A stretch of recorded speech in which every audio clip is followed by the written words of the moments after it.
গত 16 তারিখ থেকে পশ্চিমবঙ্গের জনগণনার একটি বিশেষ কাজ শুরু হয়েছে। এক্ষেত্রে যে সমস্ত এনুমারেটর আছেন তারা বাড়ি বাড়ি গিয়ে জনগণনার সমস্ত ডেটাগুলো কিন্তু এন্ট্রির কাজ শুরু করে দিয়েছে।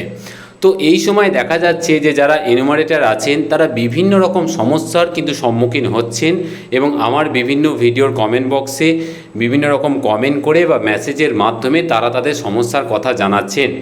আমি চেষ্টা করছি সবসময় আপনাদের সেই যাবতীয় সমস্যার সম্ভাব্য সমস্ত রকম সমাধান খুঁজে বের করার। আজকেও ঠিক বিশেষ কয়েকটি সমস্যা এবং তার সম্ভাব্য সমাধানের রাস্তা আমি আপনাদের কাছে তুলে ধরার চেষ্টা করব। দেখুন, বিশেষ কয়েকটি সমস্যা কেন বলছি, কারণ সমস্যা নানা রকম হচ্ছে, কিন্তু তার মধ্যে সব থেকে বেশি কমেন্ট করে যে সমস্যাগুলোকে আমাকে জানানো হচ্ছে আমি মূলত সেইগুলি আপনাদের সামনে তুলে ধরার চেষ্টা করছি। বাকিগুলো আরও যদি কোনো সমস্যা থাকে তাহলে সেগুলি আমাকে কমেন্ট করে জানাবেন, আমি যথাসম্ভব চেষ্টা করব এগুলি সমাধান করে দেওয়ার। তো সমস্যাগুলির মধ্যে প্রথমেই যে সমস্যাটি দেখা দিচ্ছে সেটি হচ্ছে যে অনেকে কিন্তু এন্ট্রি করতে গিয়ে নানা রকম ভুল করে ফেলছেন। তো তখন তারা কি করবেন ঠিক বুঝতে পারছেন না। তারপরে সিঙ্ক করতে গিয়ে নানা রকম সমস্যা হচ্ছে। লক বা ভ্যাকান্ট দেখাতে গিয়ে কী করবেন বুঝতে পারছেন না। বিল্ডিং কাউন্টিংয়ের ক্ষেত্রে নানা রকম সমস্যা তৈরি হয়েছে, ফলে ম্যাপে যে সংশোধনী বিষয় সেটাও চলে আসছে।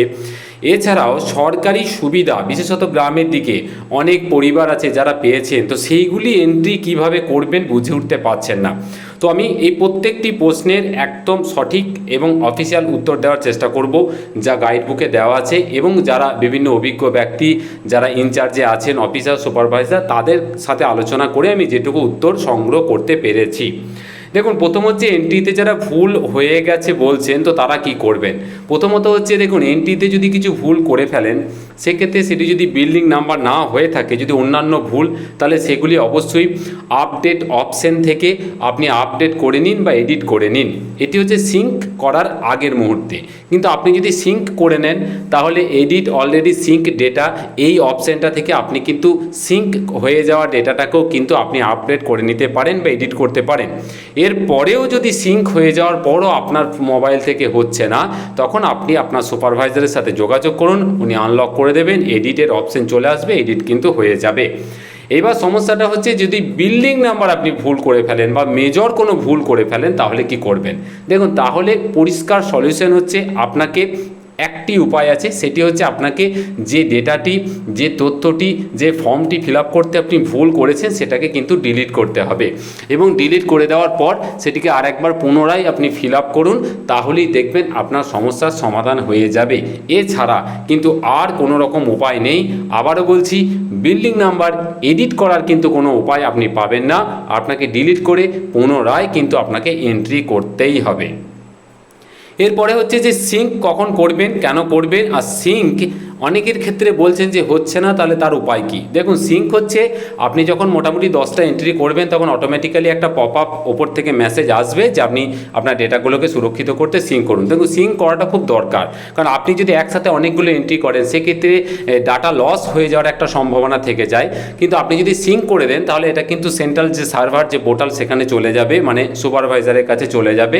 তো সেক্ষেত্রে আপনি আপনার কাজের দিক থেকে সুরক্ষিত হয়ে গেলেন, আপনার ডেটাটা কিন্তু সেভ হয়ে গেল। তো অবশ্যই 10টা করে করার পর বা আপনার প্রয়োজন মতো আপনি কিন্তু সেটাকে সিঙ্ক করুন। সিঙ্ক করে দেওয়া কিন্তু ভালো, কিন্তু সিঙ্ক করার আগে একবার ভালো করে চেক করে নেবেন।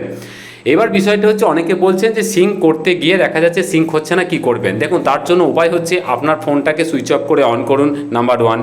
নাম্বার 2 হচ্ছে আপনি বেটার নেটওয়ার্ক কোয়ালিটি যেখানে আছে, ভালো নেটওয়ার্ক ক্যাপাসিটি যেখানে আছে, নেটওয়ার্ক স্পিড আছে, সেখানে গিয়ে সিঙ্ক করুন। কারণ সিঙ্ক করার সময় ডেটাটা কিন্তু আপলোড হচ্ছে, তো আপলোডিং স্পিডটা কিন্তু নেটওয়ার্কের এখানে বিশাল বড় ফ্যাক্টর। এমন অনেক জায়গা আমরা দেখেছি যে যেখানে ডাউনলোডিং স্পিডটা অনেক বেশি থাকে নেটওয়ার্কে, কিন্তু আপলোডিং স্পিডটা কিন্তু কম থাকে।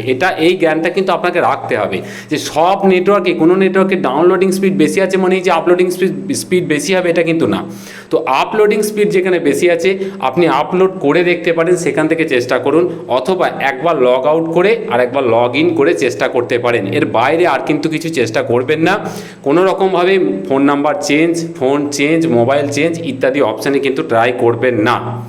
এবার তৃতীয় নাম্বার হচ্ছে অনেকে লক এবং ভ্যাকান্ট দেখাতে গিয়ে একটা সমস্যার সম্মুখীন হচ্ছেন, কি করবেন। দেখুন, প্রথমত হচ্ছে আপনি যখন কোনো একটা বিল্ডিং লক দেখাবেন তখন কিন্তু ওটা লক হয়ে যাওয়ার পর আপনার নিয়ম অনুযায়ী আপনাকে কিন্তু ওটা বারবার ভিজিট করতে হবে, তার ডেটা কালেকশনের আপ্রাণ চেষ্টা চালিয়ে যেতে হবে। কারণ হচ্ছে ওটা কিন্তু লকড বলে আলাদা অপশানের মধ্যে কিন্তু ডেটাটা সেভ হয়ে থাকবে, আলাদা একটা জায়গায় থাকবে। আপনি যতক্ষণ না সেই ডেটাটা দেবেন, সেই তথ্যটা দিয়ে তার সমস্ত ফর্মটাকে ফিল আপ করবেন, ততক্ষণ পর্যন্ত সেটা এই যে নর্মাল যে সাইটটা আছে যেখান থেকে ডেটাগুলো সব কিছু সেভ হচ্ছে সেখানে কিন্তু যাবে না। তো কাজেই যারা লক করছেন বা করে ফেলছেন তারা বারবার চেষ্টা করুন তাদের বাড়ির তথ্য বা যাবতীয় তথ্য বা মোবাইল নাম্বার কালেক্ট করে সেখান থেকে তথ্যটাকে আপলোড করা। আপনি যদি লক করেন তাহলে দেখুন, আমি বলে দিচ্ছি, লক করার পর আপনি আপডেট ডেটাতে চলে যাবেন, ওপরে গিয়ে দেখবেন লক অপশান আছে, দেখবেন রেসিডেন্স পর্যন্ত যাওয়ার পর নিচে ওই লকড বলে যে চেক বক্স আছে বাঁ দিকে, ওটাই কিন্তু একটা টিক মার্ক কিন্তু হয়ে থাকবে। তো আপনি যখন তার মোবাইল নাম্বার পেয়ে যাবেন পরবর্তী সময়ে আবার পুনরায় ডেটাটাকে এডিট করবেন, তো ওই রেসিডেন্স পর্যন্ত যাওয়ার পর ওই লকটাকে ওই যেটা চেক বক্সে আছে ওটাকে কিন্তু আপনি ওটাকে ক্যান্সেল করে দেবেন, ওটাকে তুলে দেবেন, ট্যাপ করে ওটাকে তুলে দেবেন। তারপরে দেখবেন বাকি ডেটা বাকি অপশানগুলো আসবে, নাহলে কিন্তু আসবে না, ওটা লকটি থেকে যাবে। লকটাকে তুলে দেওয়ার পর পুনরায় ডেটাটাকে এন্ট্রি করুন এবং সেভ করুন, দেখবেন অটোমেটিক্যালি সেটা সিঙ্কের অপশানে চলে আসবে এবং সিঙ্ক হয়ে যাবে। আর ভ্যাকান্টের ক্ষেত্রে যদি কোনো বাড়িতে কেউ না থাকে, যদি খালি থাকে, তাহলে সেক্ষেত্রে ভ্যাকান্ট এবং ভ্যাকান্টের কারণ কিন্তু সেখানে নিচে লিখতে হবে। আপনি ওটাকে লিখতে পারেন যে রেন্ট ভাড়া দেওয়ার জন্য করা হয়েছে, বা হচ্ছে কোনো মেরামতির কাজ চলছে, বা ড্যামেজ হয়েছে ইত্যাদি কারণ দেখিয়ে আপনি কিন্তু সেটাকে ভ্যাকান্ট হিসাবে দেখাতে পারেন। দেখুন, এবার হচ্ছে যে বিল্ডিং কাউন্টিংয়ের ক্ষেত্রে দেখা যাচ্ছে অনেকে ভুল করে ফেলেছেন। সংশোধনের উপায় কি, মানে আপনি যখন কাউন্টিং করেছেন, নাম্বারিং করেছেন, তখন কাউন্টিং করতে করতে মাঝে একটা কিছু মিস হয়ে গেছে, কি করবেন। দেখুন, এখানে উপায় কিছু নেই, আমরা জানি যেটা, যে মাঝে একটা অবলিক বা স্ল্যাশ দিয়ে আপনি একটা নাম্বার কিন্তু এন্ট্রি করবেন। ধরুন 22 আর 23-এর মধ্যে হয়তো আপনি একটা কিছু মিস করে গেছেন, তাহলে 22/1 দিয়ে কিন্তু একটা নতুন নাম্বার এন্ট্রি করে নতুন বিল্ডিং নাম্বারের ভিত্তিতে তার ডেটাটা কিন্তু এন্ট্রি করবেন এবং নতুন করে সেটাকে সংশোধিত করে নেবেন। এইভাবেই কিন্তু যদি কিছু মিস করে থাকেন সেটিকে সংশোধন করবেন এবং ম্যাপেও কিন্তু তার নাম্বারটা সেম নাম্বার 22/1 ওই হিসাবেই কিন্তু তার ডিটেলস ফিল আপ করতে হবে।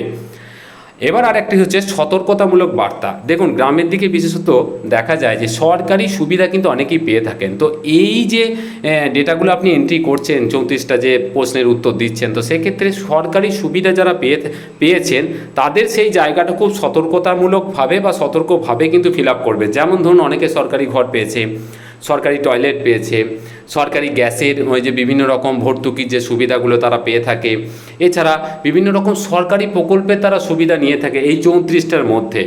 তো সেই জায়গাগুলো কিন্তু কনফার্ম করবেন, অনেকে বলতে চায় না। যখন এন্ট্রি করবেন তখন কিন্তু খুব সাবধানে সতর্কভাবে এই ডেটাগুলোকে তাদের কাছে জেনে নেবেন এবং তাদেরকে প্রয়োজনে বলবেন যে সরকারি সুবিধা যদি পেয়ে থাকেন তো সেগুলোকে লুকাবেন না, কারণ এগুলি একদম সরকার যেহেতু আপনাকে প্রোভাইড করেছে, তো এগুলো সত্যি কথা বলুন এবং তারপর মোটামুটি উনি যেরকম বলবেন সেই অনুযায়ী কিন্তু আপনি ফিল আপ করবেন। তো এইভাবে যদি আপনি কাজগুলো করেন তাহলে দেখবেন ভুলের সম্ভাবনা কমে যাবে, ভুল হলেও সংশোধন হবে, স্মুথলি কাজটা এগিয়ে যাবে, কোনো রকম সমস্যা হবে না। এর পরেও যদি আপনাদের কোনো সমস্যা হয় বা বিভিন্ন রকম প্রশ্ন যদি মনের মধ্যে আসে, কোনো রকম সমস্যা হয়, আমাকে অবশ্যই কমেন্ট করে জানাবেন। আর যদি এই চ্যানেলটি ভালো লাগে তাহলে চ্যানেলটিকে সাবস্ক্রাইব করবেন, ভিডিওগুলো বেশি বেশি করে শেয়ার করবেন। খুব ভালো থাকবেন।